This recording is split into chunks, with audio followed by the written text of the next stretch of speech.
Before modern civilization, Chicago was a bog on the shore of a great lake. A slow river wove through a flat prairie and minute forests. Chicago was home to Native Americans who would migrate during the fall. In the summer, they would return to hunt the copious amounts of bison, beavers, and fish. In 1673, Joliet was mapping the Mississippi River heading to Green Bay. Instead of taking them west towards the hostile tribes, the Native American scout showed them a portage to an unexplored region. Joliet then discovered and mapped the Illinois River. Father Jacques Marquette came to Illinois in 1674 with the intent of converting Native Americans to Christianity. His contributions in the expedition were mainly towards European cultural expansion. He grew very ill in 1674 and nearly died that winter.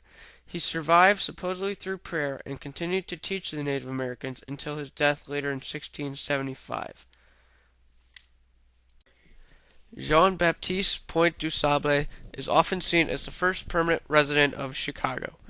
He was arrested by the British military in 1779 because he was suspected of being an American sympathizer in the American Revolutionary War. Eventually, Point du Sable worked under British Lieutenant Michilimackinac in Michigan before he settled in Chicago. In 1803, Captain John Whistler began building Fort Dearborn on the south bank of the Chicago River. By 1808, it is fully built and the families and soldiers live inside. It has to be evacuated in 1812 due to an attack by the Native Americans. In 1816, it is rebuilt and it is used as a center for military activity during the Black Hawk War. It is decommissioned in 1840 and then demolished in 1857. In 1812, Fort Wayne sent a distress signal to Fort Dearborn. On the way, Fort Dearborn's caravan is attacked by Native Americans to become known as the Fort Dearborn Massacre. The Indians slaughtered all the people, including the women and children, as well as burning the fort. In 1832, the Black Hawk War erupts and Fort Dearborn calls upon the army for help. The arriving soldiers bring cholera, but also write letters back home about the beauty of Chicago, which sparked immigration. The Indians are defeated, marking the last Indian conflict with Chicago. Between 1834 and 1837, there was a large population increase as well as economic expansion. This led to the economic crisis of 1837 in Chicago, which also resulted in the delaying of the I&M Canal construction.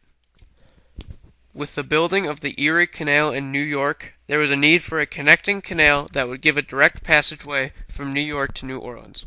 The Illinois and Michigan Canal began construction in 1836.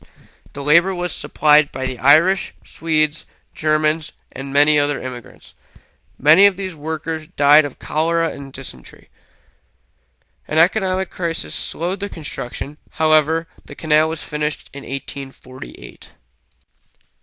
With the economic crisis overhead, people needed to find jobs and Chicago had a multitude.